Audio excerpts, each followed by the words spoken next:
Good evening, everybody. Thank you for your patience.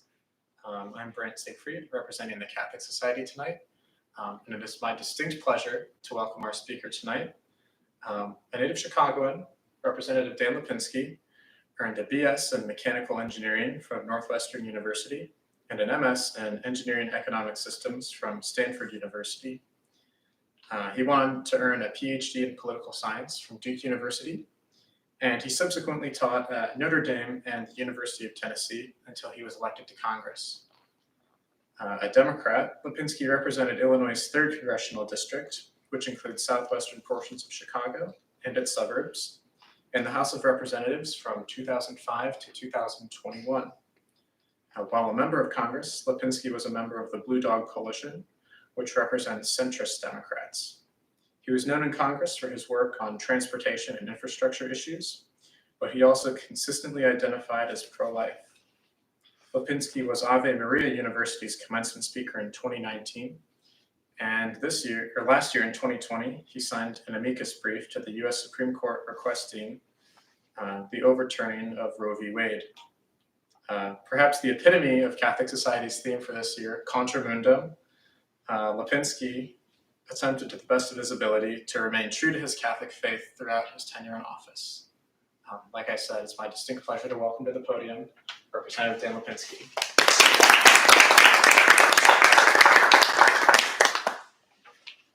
Thank you.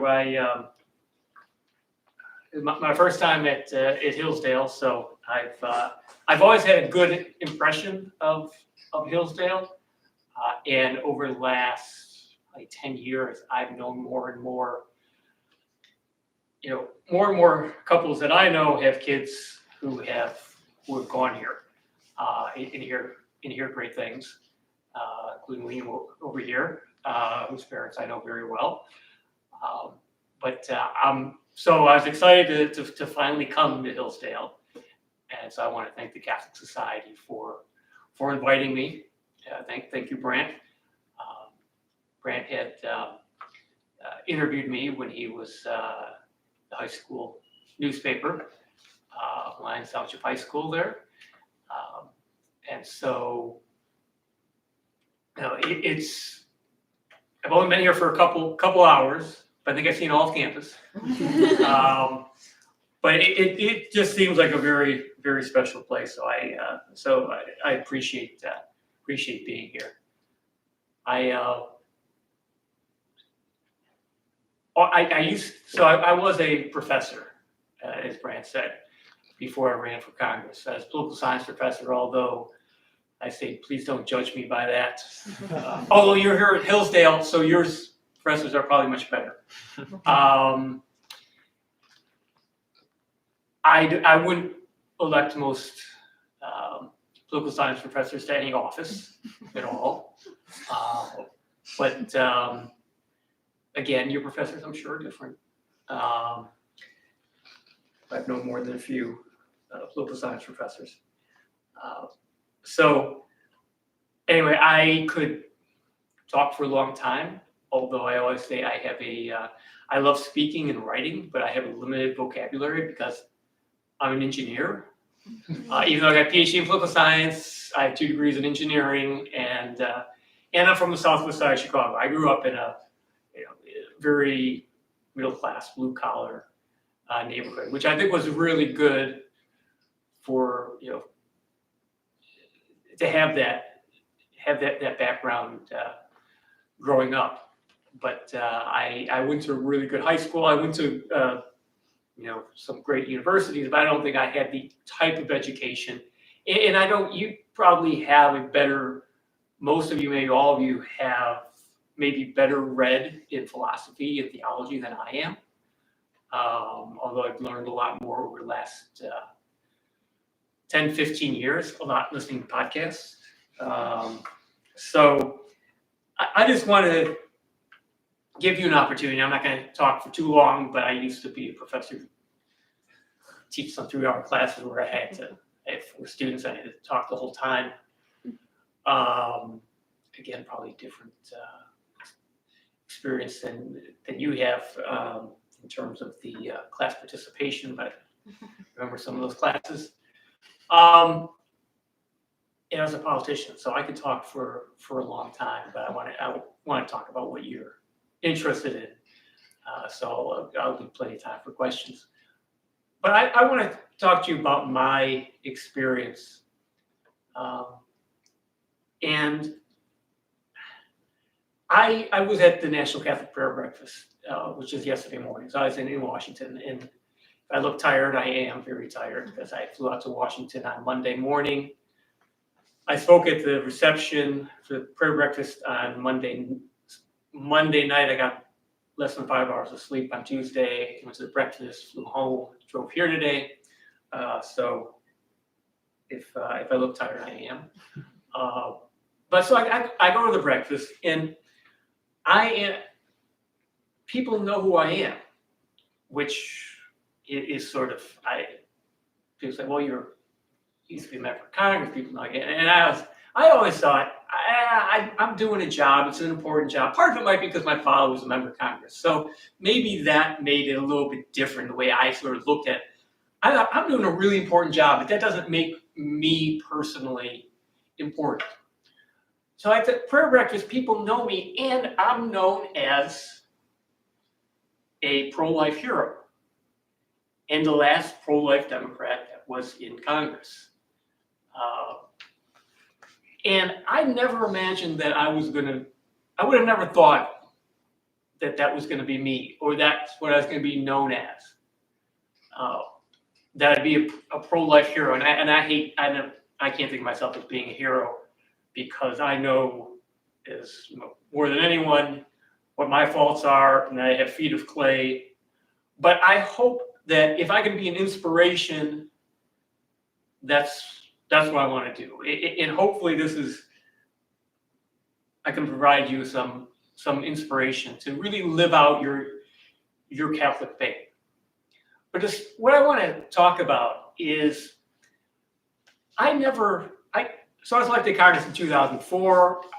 Right away, I said I'm pro-life. The first press conference, they asked me, what's your position on abortion? I said I'm pro-life. I'm going to vote that way.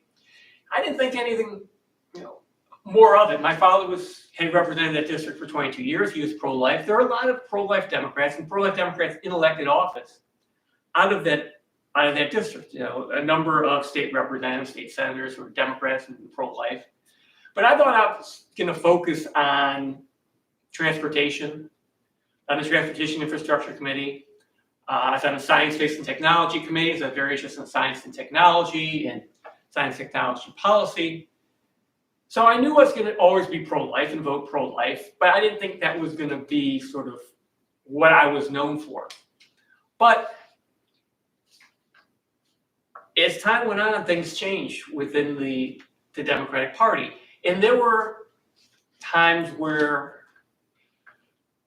I was at a decision point in terms of my pro-life stance and what I was going to do and how I was going to vote as a member of Congress.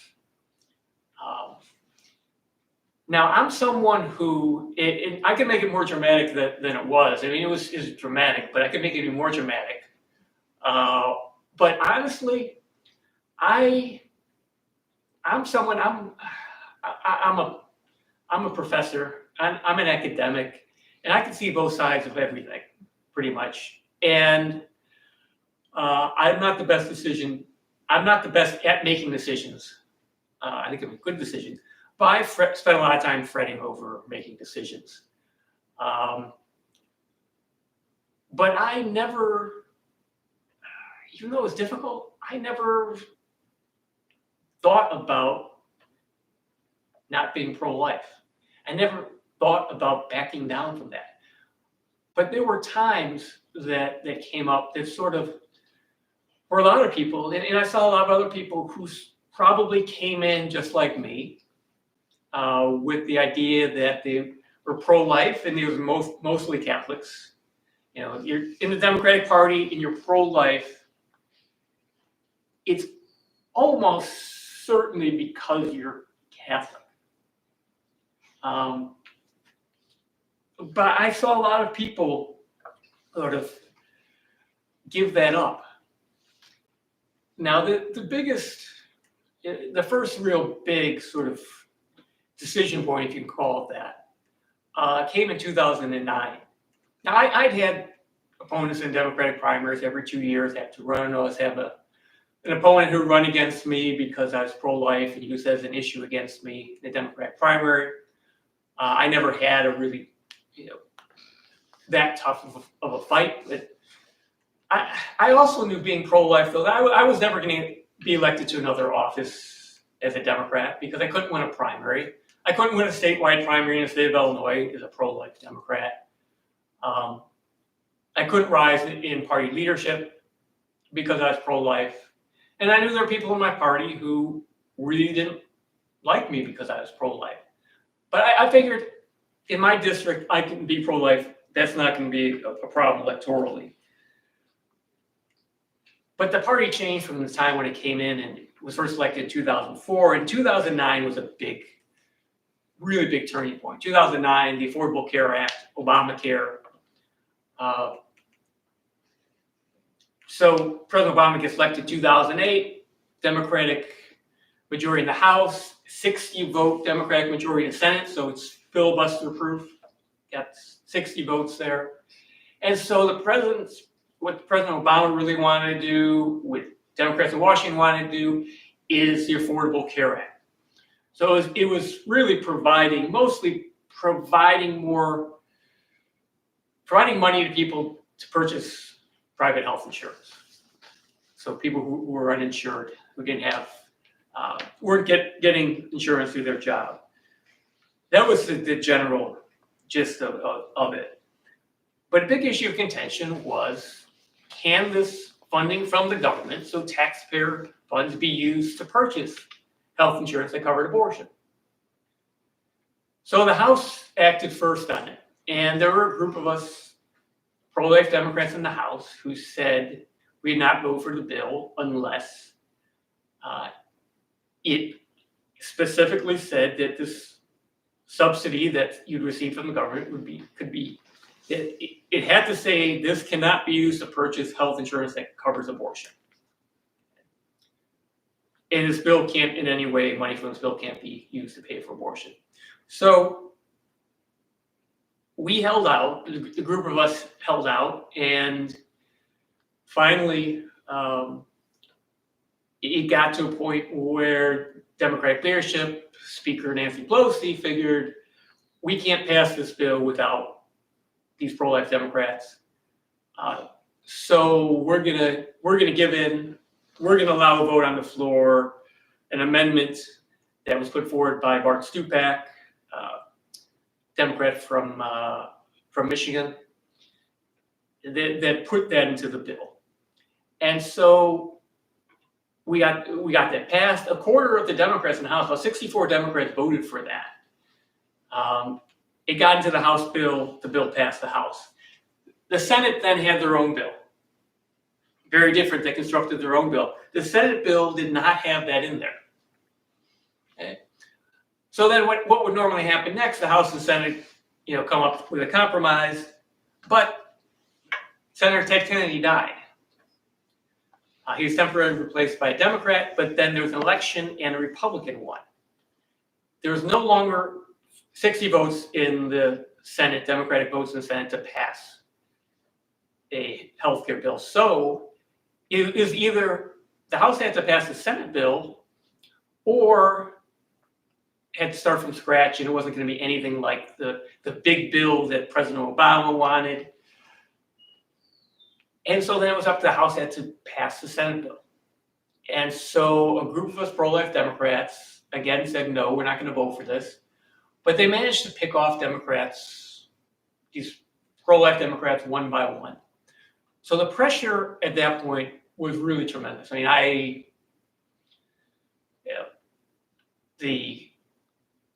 never talked to Nancy Pelosi. She didn't. I was one of the last people they would come to on a life issue, because in the Democratic Party, because they knew I was not easy to convince. They knew I wasn't going to be convinced. So she sort of left me to the end. She reached out at the end, and I never did talk to her. President Obama called me, And I'm always not sure how much to go into this, but essentially he told me, he was trying to explain to me what the provision was in the bill, and it doesn't have to use to pay for abortion. He was explaining it to me, and I said very respectfully, no, that's not what the bill says. And that was the last that he said, I'll get back to you, and that was the last I heard from the president on that. But I knew what was in the bill. I knew it backwards and forwards, what was in that bill. And I wasn't going to be, I don't know if he thought I didn't know what was in there, or he thought I was just going to, I'm not sure what he was thinking. So it came down to it, and they came down to needing 6 or 7 more votes. There were about 12 pro-life Democrats left who said they weren't voting for it because of the life issue. And on a Saturday night, I heard there was going to be a meeting, and there's some people from the president's staff were coming over to explain something that they were going to do to try to convince us to vote for the bill. It was an executive order, which was going to say no money from this bill could be used to pay for abortion, and here's one thing I do regret. I didn't go to that meeting. I was told what was going to happen at that meeting, and I chose not to go. And I sat in my office that night, and this is Saturday night.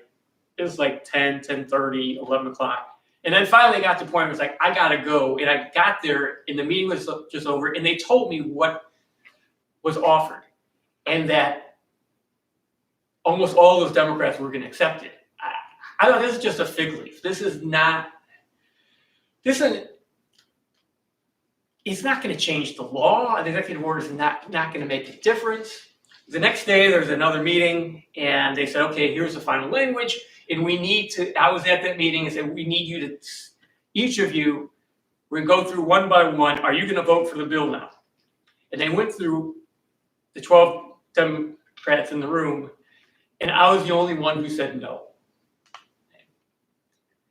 And I voted against the bill. The bill passed. But that was really the beginning of the really serious downfall of pro-life Democrats in Congress. A lot of pro-life Democrats lost in the 2010 election. In 2012, because of redistricting, more pro-life Democrats lost. And all of a sudden, I was in a position where I'm one of a handful, half dozen pro-life Democrats maybe left in the House.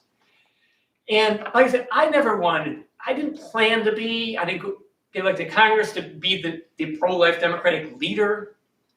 But I was at the point where I was like, well, I guess this is it. I guess I'm being called to do this. And I got to step forward and do it. So I became the co-chair of the House Pro-Life Caucus. And I became there were a few other pro-life Democrats left in the House, but I was the only one who really was outspoken about it. And I'd go to the March for Life and speak in Washington because I'm the Democrat who would show up at the March for Life, the Democrat in Congress who would actually show up there. So I'd always get to speak. I thought that was kind of nice. You've got like 30 members of Congress, or 40, all sitting up on the stage because I'm the only Democrat. I got to speak.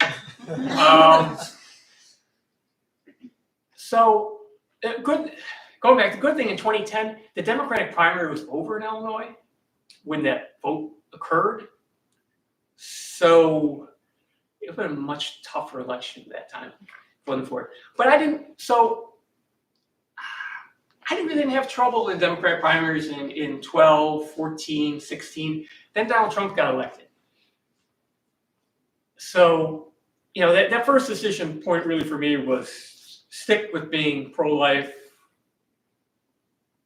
unlike those other Democrats in the House, and then stepping up to sort of assume this mantle of being pro-life, Democratic pro-life leader. Then President Trump gets elected in 2016, and a lot of things changed in politics then. And it really, especially the older I get, I'm 55 right now, the older I get, the more I have to keep reminding myself, especially thinking about who I'm talking to, of sort of what in your lifetime, in your memory, what you've been familiar with. Like I went to high school during Reagan's first term and college during Reagan's second term. I loved Ronald Reagan. So I love that statue out there of Reagan. Reagan was easily the greatest president of my lifetime. And so Trump gets elected in 2016. President Trump was when it comes to protecting unborn children, there's been no president who has done more than Donald Trump did. Anyone has to admit that. The problem was, and I had this argument with my Republican friends for, I think from the time Donald Trump became the Republican nominee, I said, the problem is that because of who Donald Trump is, the way he acts, the things he has said about women, and the things he supposedly has done to women, this is going to be bad in the long run for the pro-life movement. Because he sort of embodies everything that I knew I was always accused of, my attitude towards women just because I was pro-life. And so now you have the person who's seen as pro-life leader, President Trump, sort of who fits that perfectly, unfortunately. A lot of things changed after his election. A lot of people got involved in politics who weren't involved before. Things really changed, especially in suburban areas, especially among suburban women, who really were upset with Donald Trump. And some of these women who sometimes they'd probably vote Republican, but a lot of times they would vote Democratic, but they were not as politically active. You had these women's marches. And of course, these women's marches, which many of them would not allow any pro-life groups to get in.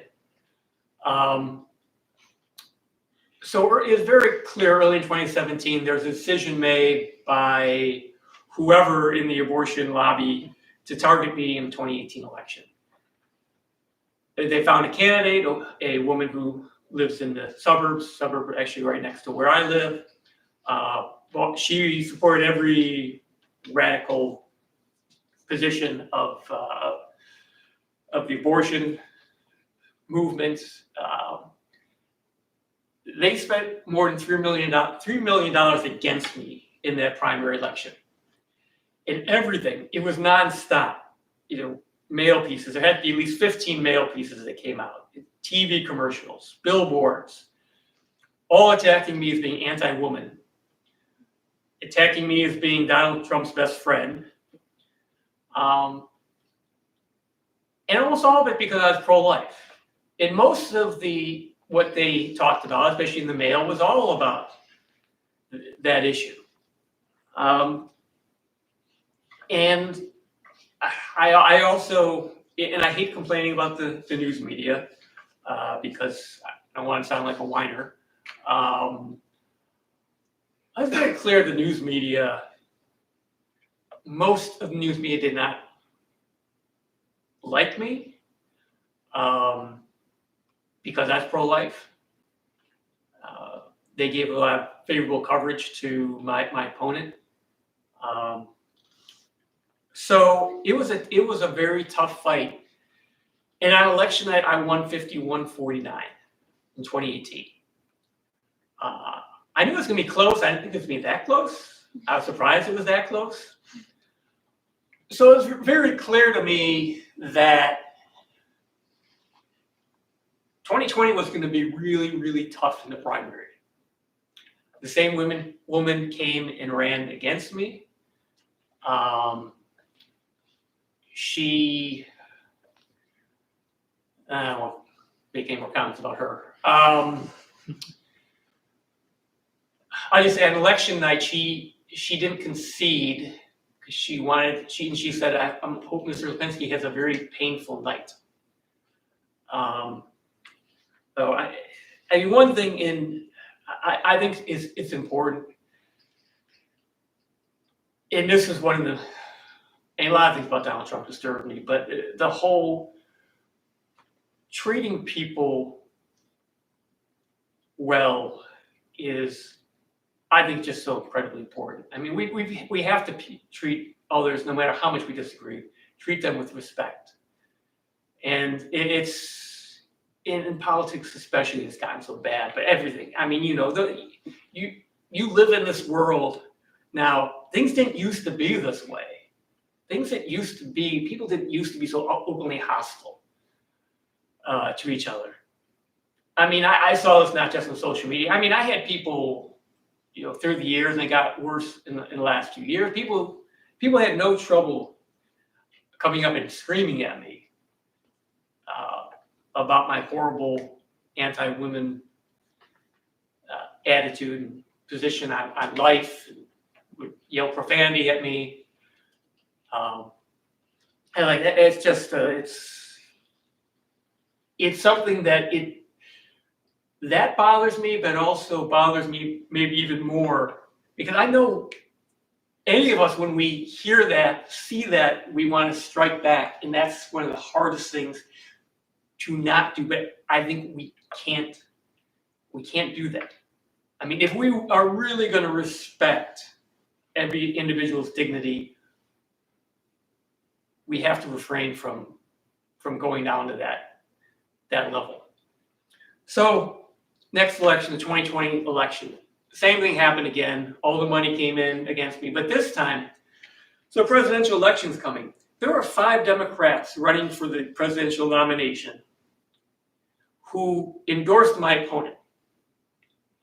And there's only one reason why they would have gotten involved. It's because they needed to show their allegiance to the abortion lobby by saying, well, here's this pro-life Democrat, and so I'm going to come out and be, you know, brave and oppose him, this incumbent Democratic member of Congress, because he's pro-life. I had a lot of people who would support me, you know, Democrats, I should say. I had a number of Democrats who supported me in 2018, elected officials locally who sort of backed away because they saw the attitudes amongst Democratic voters, and they didn't want to be associated with me. I had a hard time hiring a pollster. I had a hard time hiring someone to do TV ads for me. And I was told it was because I was pro-life and they did not want to work for me. And if you are all these consultants, political consultants, campaign consultants, you either work for Democrats or you work for Republicans. There's very, very few that will cross over, because then they are viewed as tainted within the industry by other politicians. You know, you got to choose one side or the other. So I was outspent by more than 2-1 in that election. So here I am, an incumbent for 16 years. I was outspent by more than 2-1 because I didn't have the kind of support, financial support, that my opponent had. So election day came. I wasn't sure what to expect. COVID was just getting serious. 2 days after the Illinois primary, which is March 17th, everything shut down in Illinois.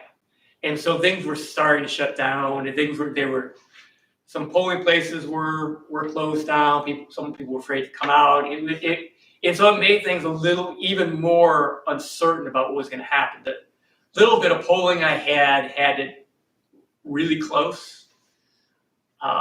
So election night came, and very quickly, and so they usually have a gathering of support election night, and I canceled that because of COVID. And so I'm just sitting, sitting at home with my wife and my sister and her kids. 2 kids came over, and I didn't want to go over to my parents because, I've been shaking a lot of hands and meeting with a lot of people. I was concerned about that I might have COVID spreading to them. So we're sitting there, and I'll remember that. I remember sitting at the dining room table and watching the numbers come in. And polls close at 7, and by about 9 o'clock, it's like, it really doesn't look good. And that's when it sort of really hit me. And it hit me hard because in politics especially, no one wants to lose.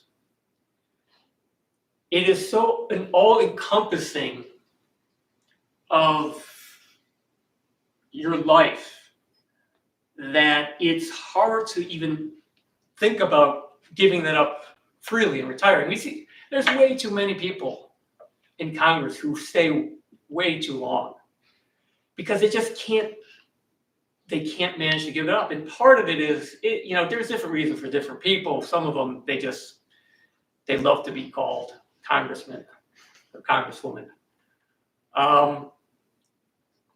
And others, it's just because it consumes your life 24/7. I mean, that's what I thought about all the time, because there's so much to the job. The policy side, the political side, at home and in Washington. And so I went to bed that night thinking I probably lost. We'll see in the morning for sure. But I had a really hard time sleeping because that's all that kept going through my head. What am I going to do now? What am I going to spend? What's my life going to revolve around? Now, I'm married. We don't have any kids. So I was just sort of, that's where I was at that night. And I got up the next day and I said, okay, things didn't look any different. Like, okay, I think I have to go out and make a concession speech. It looks like I'm not going to be able to close the gap. And so I had someone reach out to me who had advised me a little bit during the campaign. And he texted me and he said, when you give your press conference, the media are going to ask you maybe 3 or 4 times in different ways, would you have done anything differently? And what they're going to want you to say is, I should not have continued to be pro-life. I should have decided like other politicians, well, I'm personally pro-life, but I'm not going to vote that way or support that. I signed an amicus brief to talk about during Roe v. Wade. I mean, after the 2018 election, I didn't back down. I'm like, I'm all in. I spoke at the March for Life in Washington and Chicago, and I wasn't about to back down. So he told me to be prepared for that because they're going to want to get you. And so I thought, I'm going to address this when I speak. And I actually have a Wall Street Journal op-ed that I had in there late March of 2020. And I wish I had it because it was so good that I wrote.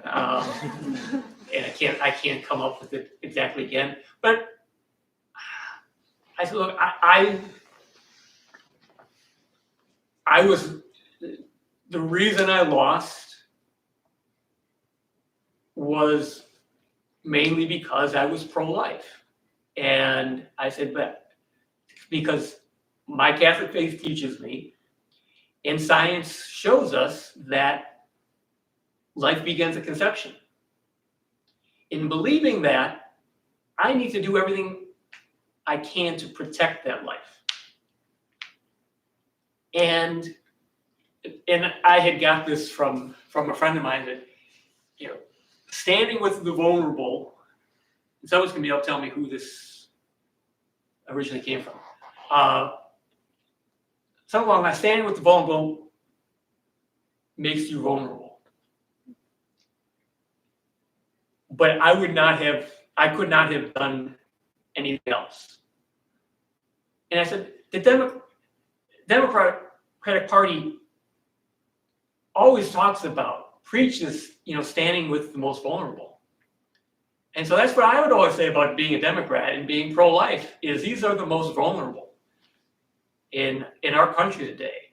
And so I see it fits perfectly being a Democrat in being pro-life. So I said that.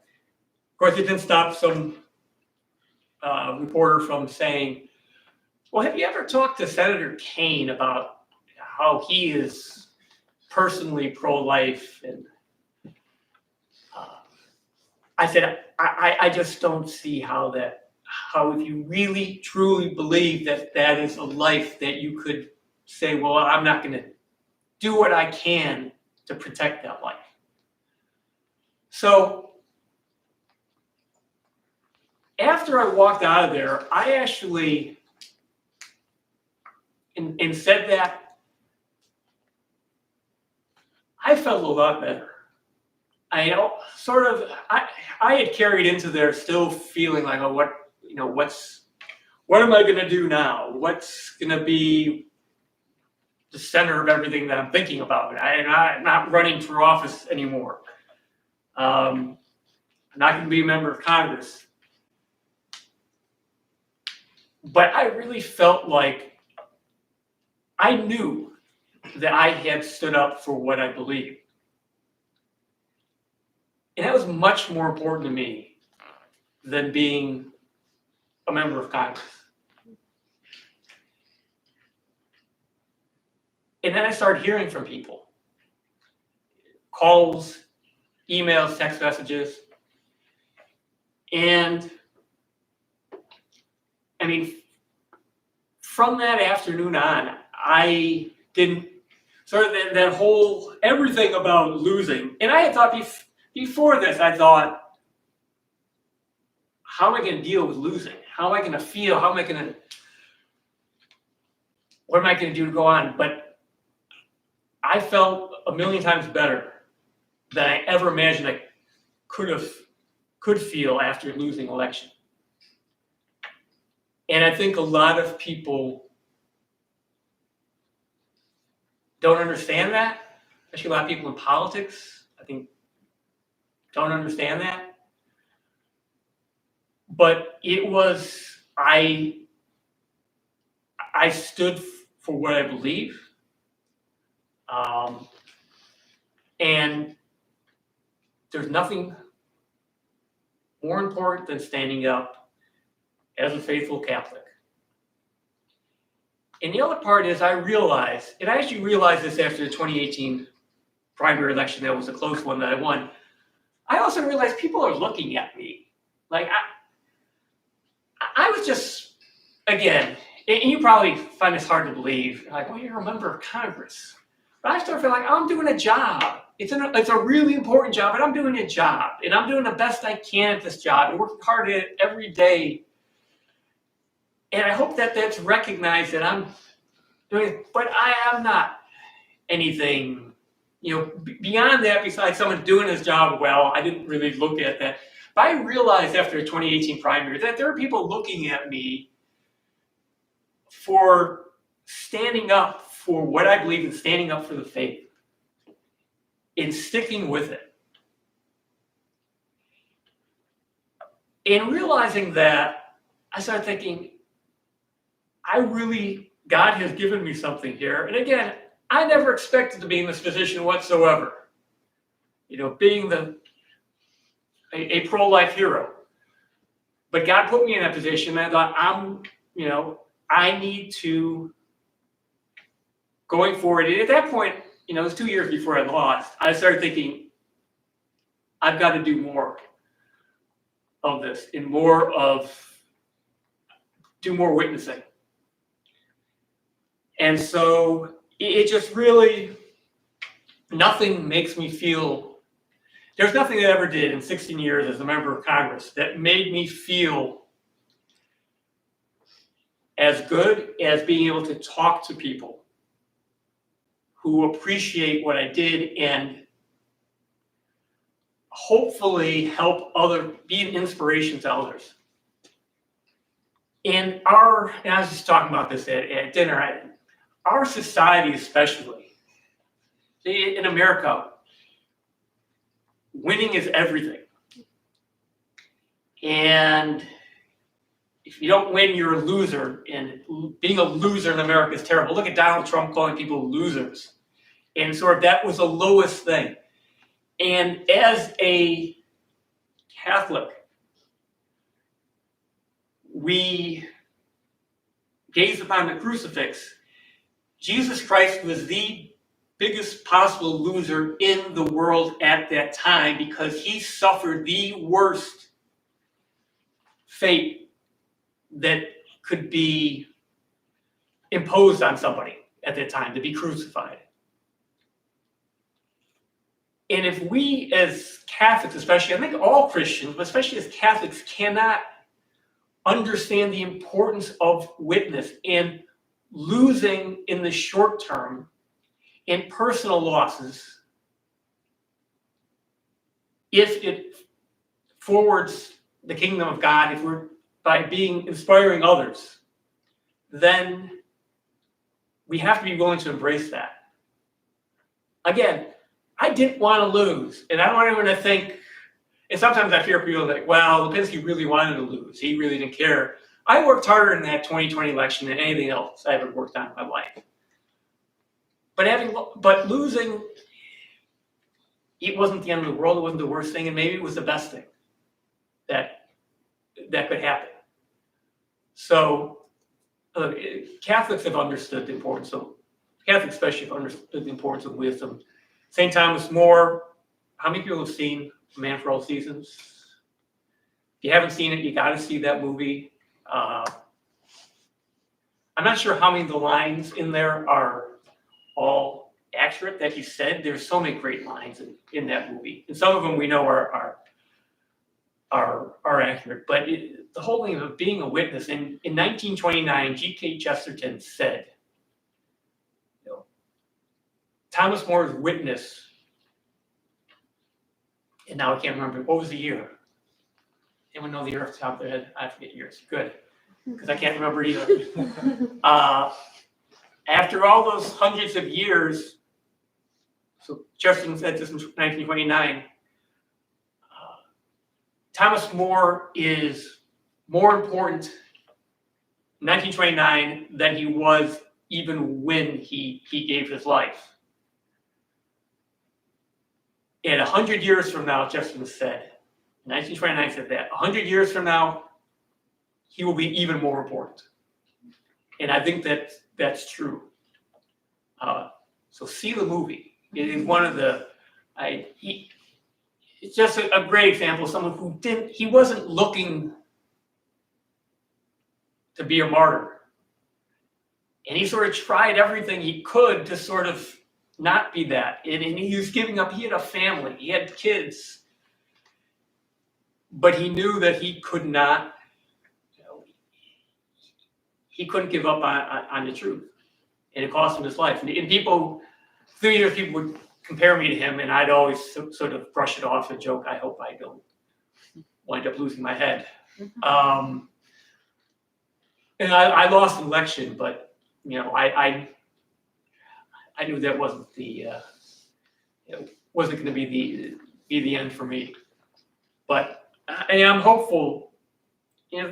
Think about these things, and as you go forward in life, you're going to be challenged. You're challenged today for what you believe on a daily basis, and in some small way every day, you're probably challenged. But I just want to encourage you to stick with it, and it's through, as St. Thomas More, it was through prayers, in prayers, sacraments, and lifelong learning that St. Thomas More was able to do what he did. And I just encourage that for you. So I spoke way too long, but let me stop there and take some questions.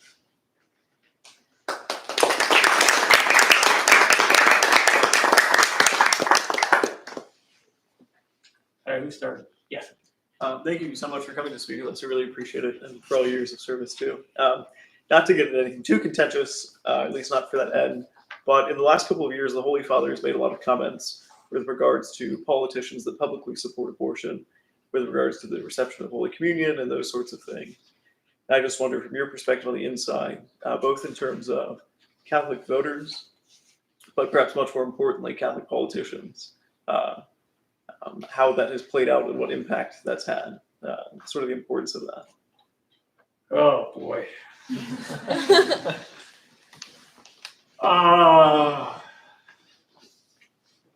What to say and what not to say. Well, first of all, first thing I have to say is read my piece in First Things, my online piece in First Things that I did a couple months ago, where I tried. They contacted me and said, "Would you like to write something?" And I thought, yes, but I'm not going to write what my immediate thoughts that went through my head. The end of things, I have a wife, so I can say these things to my wife, and then, but never publicly. I'm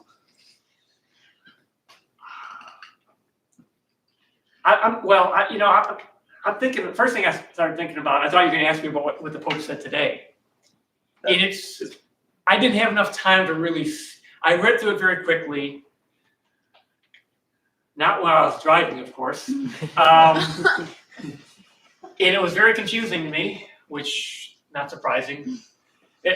So I look at him, all right, so I have a piece that's going to be published in America Magazine later this year, which is sort of the outline of my book, which is about being Catholic first and how we need to be Catholic first and not fall into the trap in our sectarian partisan divide in this country.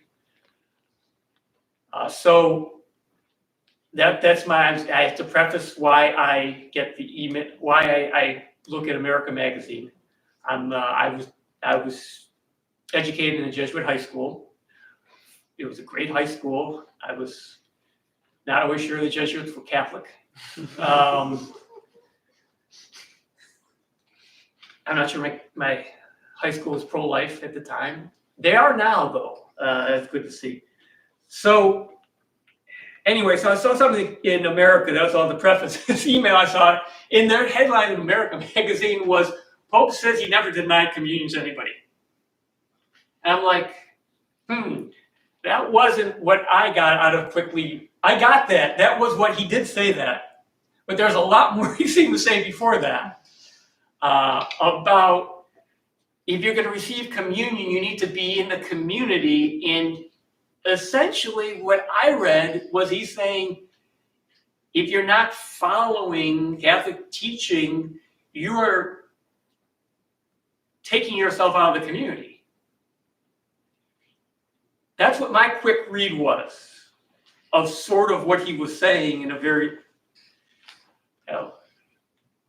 vague way.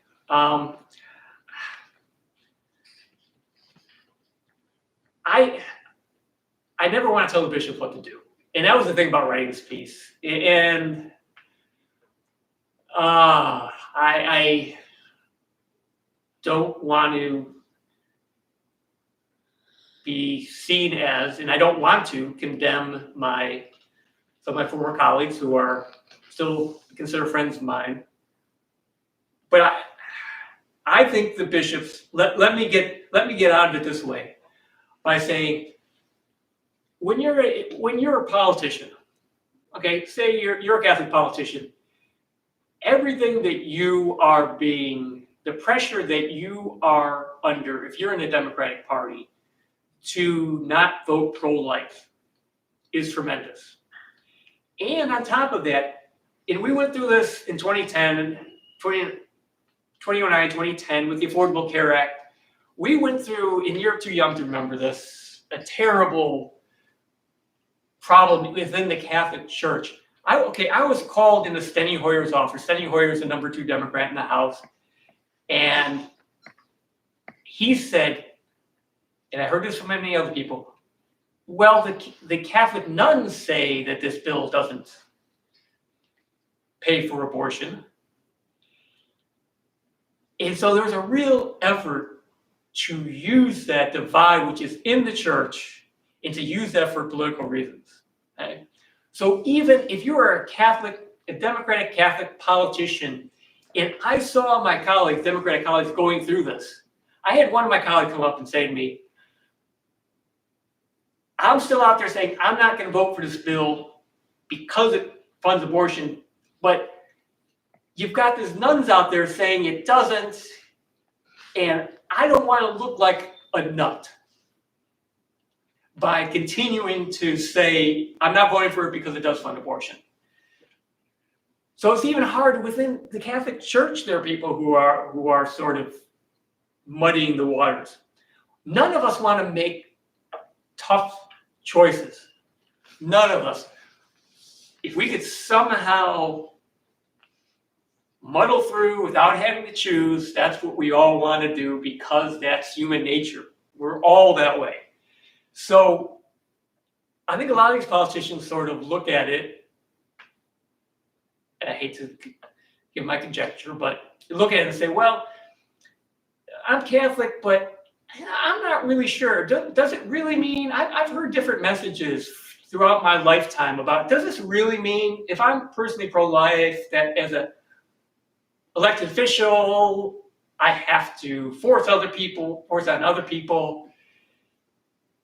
And so it's easy to sort of convince yourself, well, I don't have to. I can still be a good Catholic. And what I said in that piece, the first thing I said, well, the bishops have to just make it very clear of what the truth is. I mean, that you're not to receive communion. And when I wrote that piece, it helped me to learn, because I went back and read the catechism. I read a lot about worthiness to receive communion and what that means. And so I just think that Catholics have to be reminded of this and Pope Francis has done that. I mean, that's the thing, Pope Francis has done that. And I love quoting Pope Francis to liberal Catholics and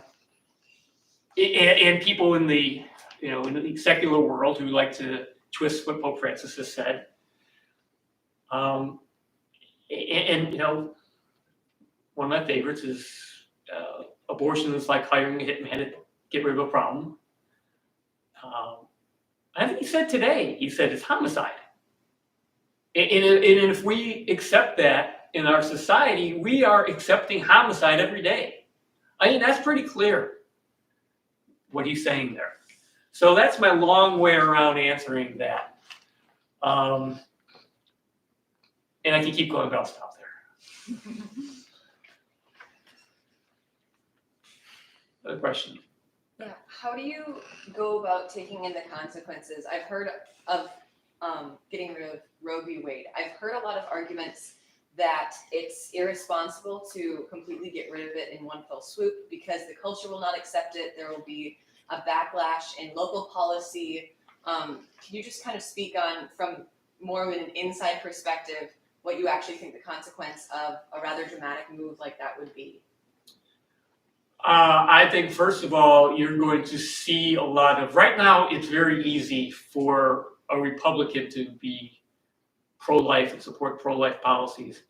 And I've said this for a number of years. If Roe v. Wade is gone, we're going to find out who's really pro-life, because it's going to get a lot harder. If you are, especially in the legislature, you're either Congress or state legislature, and you actually are voting on this now, it's going to be a whole lot harder, because a lot of people have made the argument that Republicans have done well with the abortion issue because they can say, I'm pro-life, but most people know, it's not really going to make a difference. They're not going to be able to change any policy here. We have to be so prepared if Roe v. Wade gets overturned. I still find it hard to believe, although I know Robbie George has had a piece saying that it's going to be overturned this year or next year, I guess, for the Dobbs case that comes up for the Supreme Court. The politics are going to be brutal on that. when it actually comes down to legislators' votes meaning something. And so on the political side, we have to be really prepared for that. And make sure our pro-life elected officials are really pro-life. But we also have to do more. And I've been very supportive of pregnancy support centers. And I always say, to me, they have a tougher job than I ever had, because I just think dealing with women who come in to those centers, this has to be so incredibly tough, because those women, they're considering abortion, and just the state that those women are in. So I think we need to do more and keep doing more there. And I think this is something that hasn't been talked about enough. Of course, the news media is not going to talk about how much people who are pro-life have done to support pregnant women. I think that there's a good piece in, she's the head of Democrats for Life, Kristen Day, just wrote a piece, I think it's the first thing, it's about how Planned Parenthood clinics in Texas should all show how much they care about women, and since they can't perform abortion now, provide support for pregnant women, which I thought was a really good. So it's going to make it, it's going to be tougher both politically and also, on the ground helping women who are in that situation, especially when there's just been this expectation for all these years that, you just have an abortion. In some places, it won't be that way anymore. The laws will be different in different states across the country then. So. The questions? Yeah.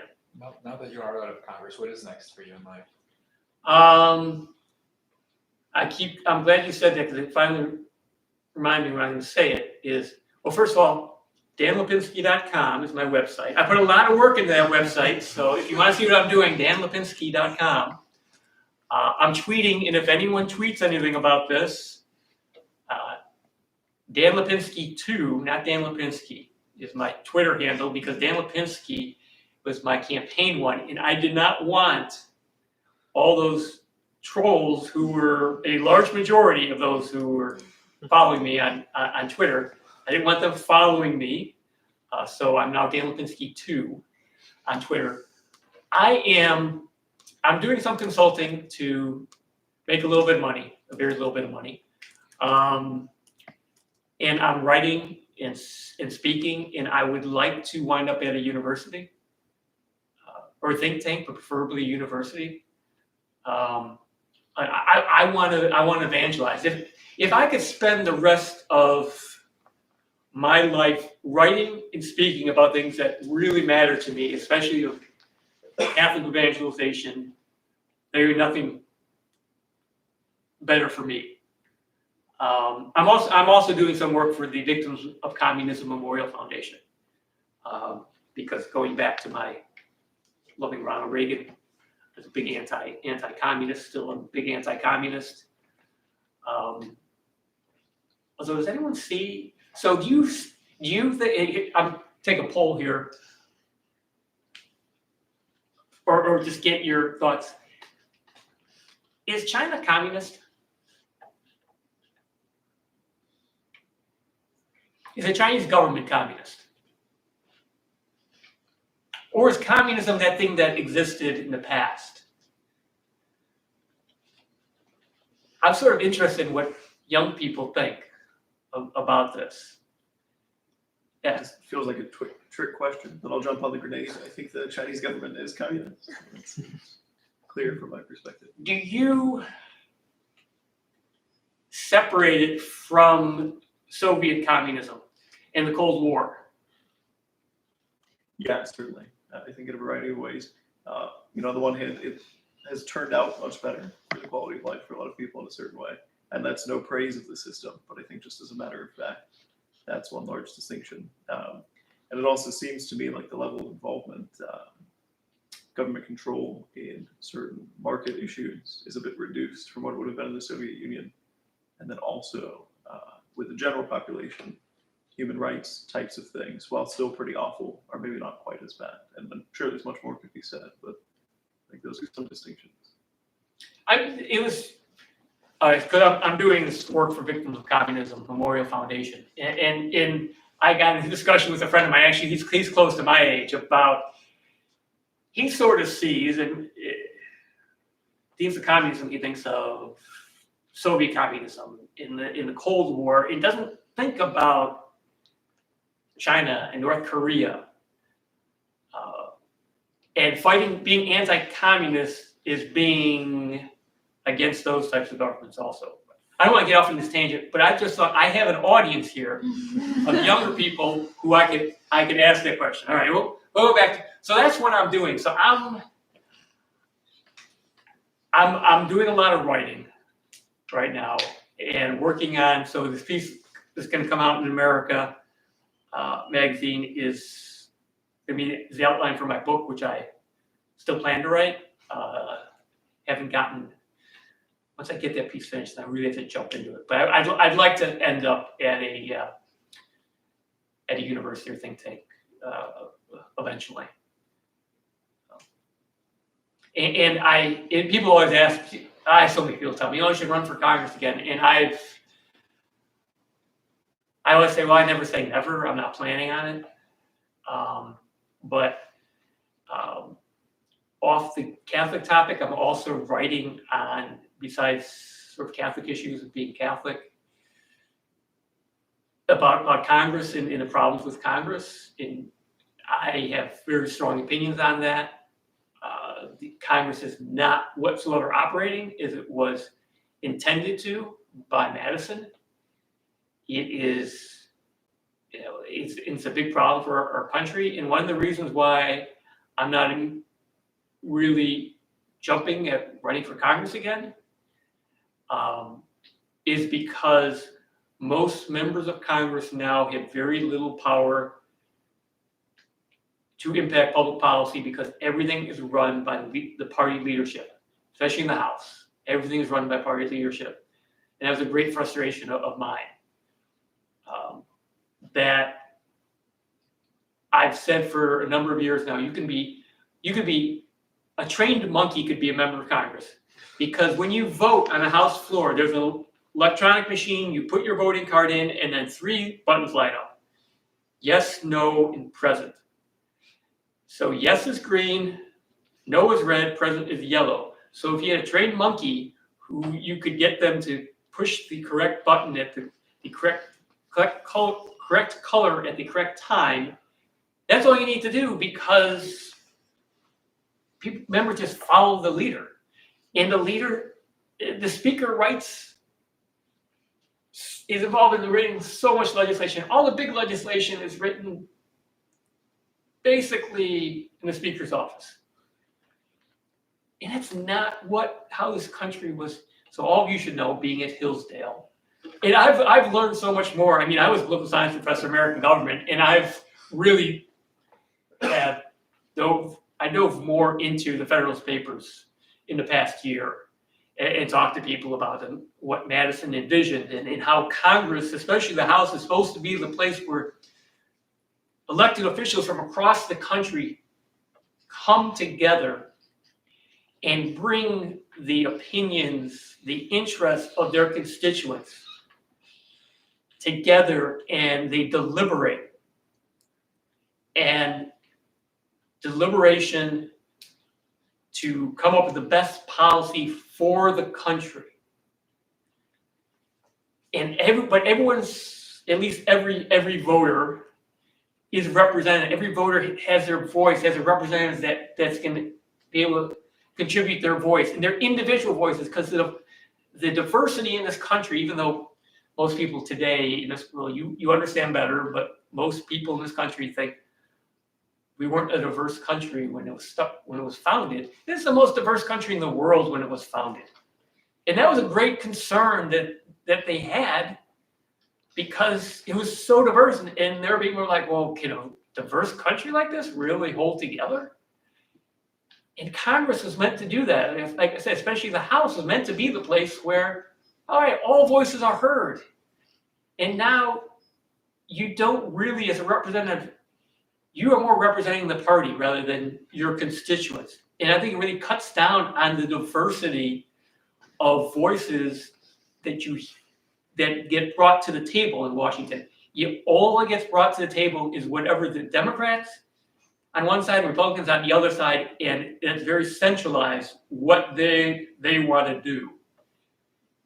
And there's very little deliberation, almost no compromise. And so I've been writing a whole bunch about that. I mean, that really gets me, and I think it's really dangerous for our country. I think it really is. So I figure I could say that here at Hillsdale. Hopefully, you can appreciate that being at Hillsdale. My comments about the Constitution and the intent of Madison. All right, you all bored? After that, Any other questions? Tell me whenever I have to stop. I'm more than happy to keep going. So. Maybe we'll venture just one more. Could you tell us a little bit about what sacramental life is like on the Hill? Like what the Catholic community is like, where you can go to mass, confession, that kind of thing. So there's it's funny because people will always ask me about, seeing the Illinois senators and assume that like I interacted with the senators from Illinois or senators in general, often. Two completely separate. We work on opposite sides of the Capitol, and there is very little interaction between members of the House and senators because we're working on different issues that, at any particular time, we're probably working on different issues, and everything goes on within each body. So, keeping with that, there is a House Catholic Church and a Senate Catholic Church. St. Peter's on the House side and St. Paul on the Senate side. So I can tell you about St. Peter's in the House. There was about 10 years ago, 12 years ago, there was a real effort made to bring in, I think it was Cardinal World, said to the pastor at St. Peter's, he really wanted to really reach out to members of Congress. So we started having these dinners for members of Congress about once a month at St. Peter's. So we would usually we'd get a big number, but we'd get 8 to 16, 18 members who would show up. As in many places, I was often the only Democrat. Although then we did wind up getting a couple Democrats who would usually show up. But it was an opportunity for Catholic members of Congress to get together. There's now a Bible study that has been started more recently. But if you're going to go to Mass, if you're a member of the House, you go to St. Peter's. There isn't a whole lot of, beyond that, there's not a whole lot more.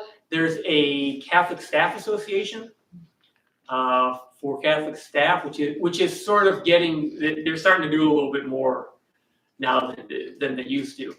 And as I was mentioning at dinner, Belmont Abbey College has now opened a house on Capitol Hill, and they want it to be sort of a Catholic place to gather on Capitol Hill.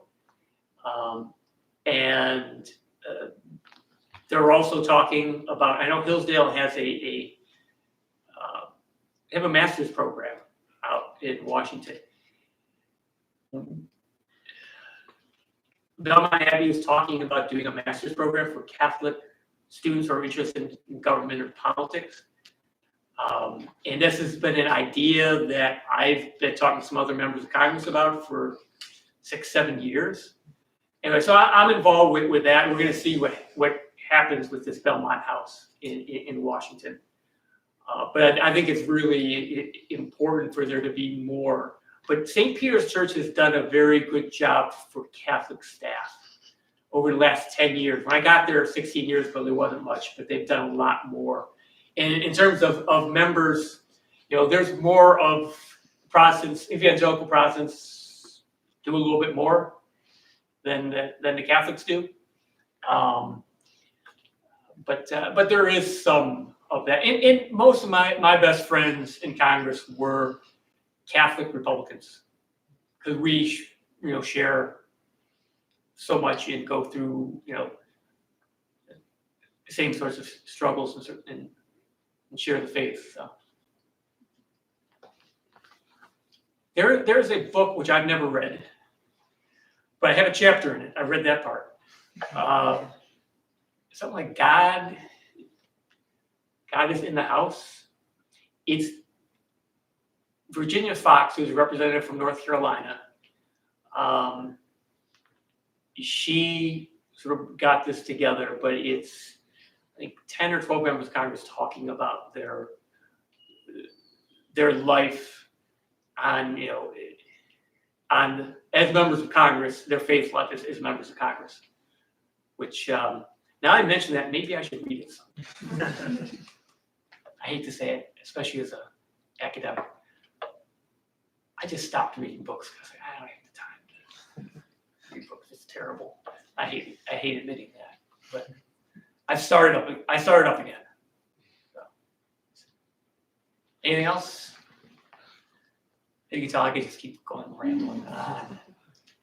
Thank you, Representative. That's great. Thank you. All right, does anyone have a picture of me that they can